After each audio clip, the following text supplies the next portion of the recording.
Welcome to a new edition of the Neon Jazz interview series with jazz organist, composer, and educator Kendall Carter on the 2024 album PurView. On this new sophomore recording, listeners get 6 originals and 4 covers from the likes of Freddie Hubbard, Larry Young, and Hank Marr. The album features the great Dan Wilson, James Gaiters, Marlin McKay, and Chad O'Brien. Hailing from Louisville, Kentucky, he began playing the piano at 4 and was drawn to the organ by 13. This album keeps his trajectory aiming towards the sky. Enjoy this interview. How are you doing? Everything's great. Thanks for reaching out. It's great to catch up with you again. Yes, sir. Great to be with you, and great to be doing this. Right on. Well, so it must be happy times in your neighborhood with PurView, having a new album, live shows. How's everything going? Hey, man, we're moving it along. The new record is great. I'm just excited to finally get it out. It's been a couple of years in the making. So before we get into artistically how this album was constructed, I think it's probably prudent to start off with, we're looking at the calendar. It's April, 4 years ago. Everything stopped on a dime. I'm curious, how did you get through the pandemic and how did it change you? Man, 4 years ago. Well, 4 years ago, I'll say actually, 4 years ago, coming into the pandemic, we actually had just finished recording my first record, Introducing Kendall Carter. We had just finished recording that, and then like a couple days later, the world goes on lockdown. Nothing's happening. I'm sitting on a record trying to figure out, well, now what do we do? Musically, I'm at a pause. All the gigs obviously come to a halt. And so as far as music is concerned, playing and things like that, I'm not really doing any playing. I'm just kind of at home practicing here in town. I still work at my church. I'm music director there. So we're still trying to make things happen at church, like all churches. You saw the advent of more churches being on live stream, which we already were. In our case, a handful of us would go in at a certain point within lockdown and just record enough of service for those at home.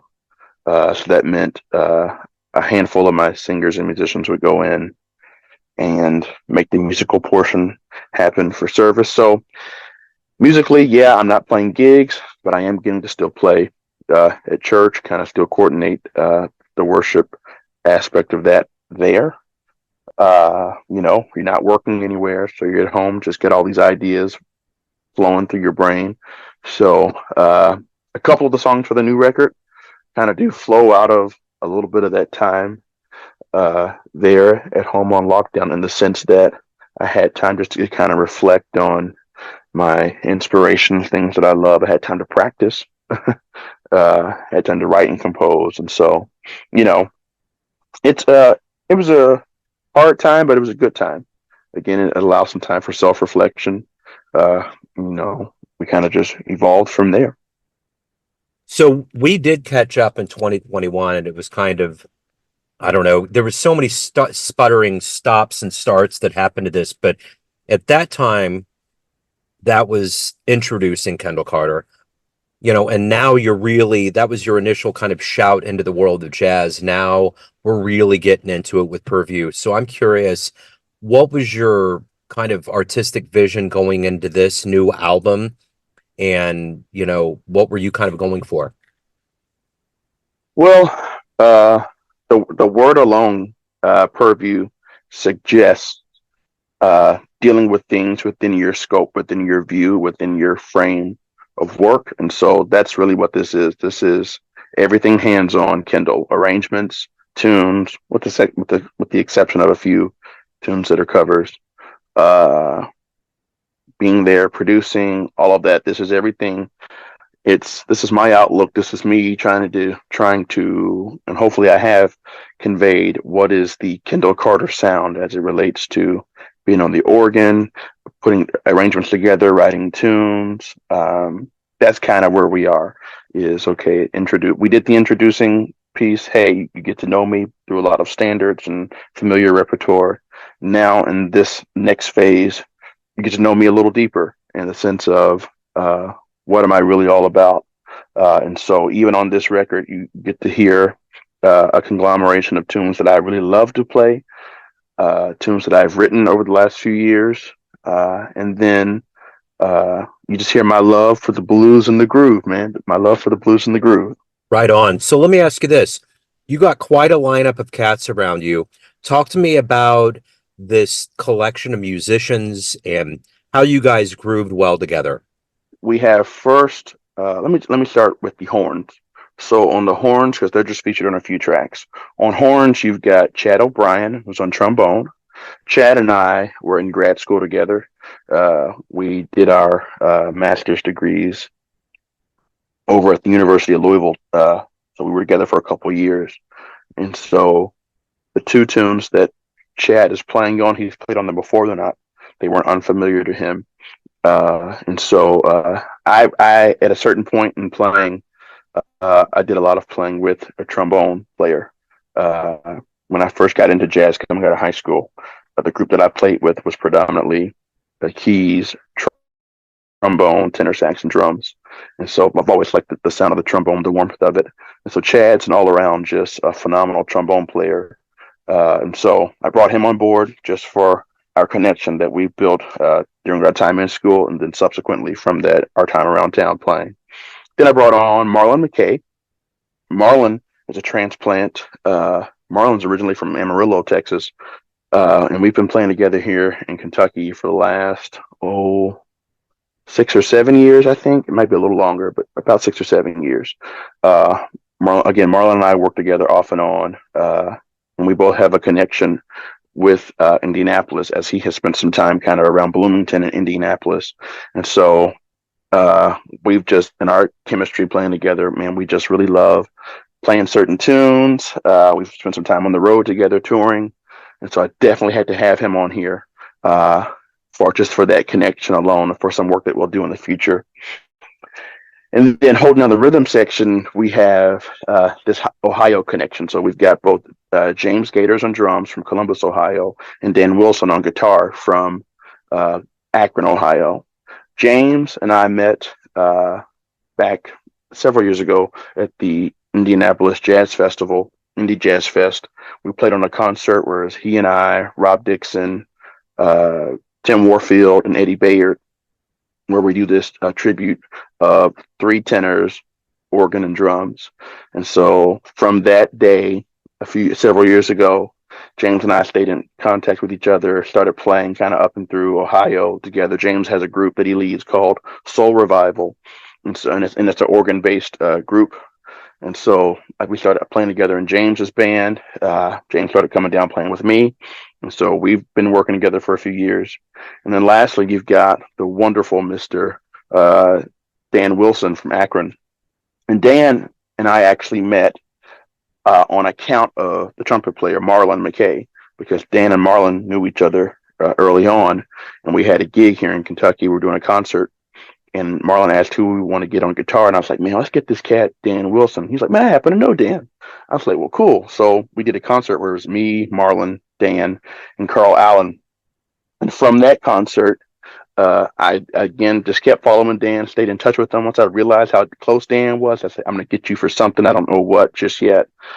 It just so happens, I think Dan ends up calling me first, where we spent much of 2022 and portions of 2023 working together. Dan has a project that he was doing in tribute to Stevie Wonder called 7 Decades of Wonder. And so I spent much of 2022 and 2023 playing with Dan in that group. And so I had to bring all of these guys together. These are four of my favorite people, four of my favorite musicians. Bring them together for this record, for what I felt was really strong chemistry that we'd all built over the last few years. Each of us have played together in various combinations. Not all five of us together at one time, but I've played with everybody in a certain set of situations that I knew the chemistry would be there for us to put this record on. So what are you ultimately hoping people get from this album? Man, my hope is that you hear me, you hear my heart, you hear the fun and the joy that I had in making this music. I hope you hear the direction that I'm trying to go in. You know, I can't say that I'm one who is looking to necessarily push the envelope, but I'm definitely trying to preserve the lineage, the history, the music, while still contributing what I have to say to the repertoire, to the history of the organ. Again, I come from a heavily church background, still am involved in my church.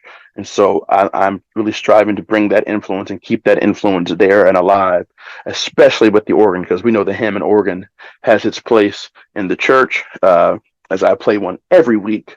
And so that rich history, that rich sound, I'm hoping everyone hears that. Again, it's all about keeping the blues and the groove alive while stirring your soul at the same time. So what about live shows? What's going on as far as performing, promoting this album?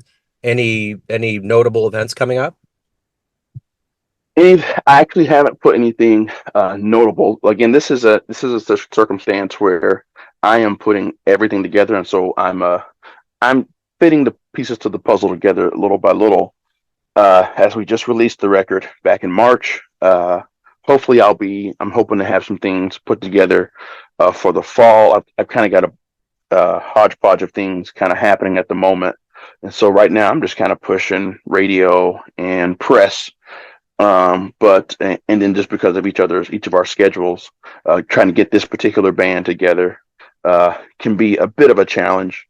But hopefully by the fall, we'll be at least working throughout the Midwest, doing some shows off and on. But I'm always actively playing, and that's the other challenge. I'm always playing with a sideman.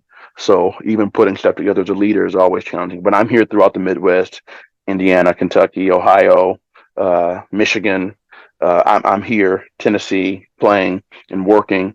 Just got back off the road from playing up in Indianapolis. I'll kind of be back up there again in a couple of weeks. So, there's some shows are coming. The biggest thing I'd say is stay tuned. Look on the website, www.kendallcartermusic.com. Stay in touch with me on Facebook and Instagram, Kendall Keys with a Z. And you'll be there to see the updates when shows and concerts are coming your way. Beautiful, Kendall. This has been wonderful. Thank you so much for reaching out to Neon Jazz.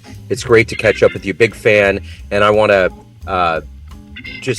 I can't wait to play it on the show. So thank you for taking time out today. I appreciate it. Yes, sir, man. Thank you for having me, and thank you for allowing me to share. Thanks for listening and tuning into another Neon Jazz interview, where we give you a bit of insight into the finest players and minds in Louisville, Kansas City, and spots all over the world, giving fans all that jazz. Thanks to Kendall for his time, story, and energy. If you want to hear more Neon Jazz interviews, you can find us on Spotify and Apple Podcasts. Subscribe to us at YouTube, and for everything Neon Jazz, go to theneonjazz.blogspot.com. Until next time, enjoy the jazz, my friends.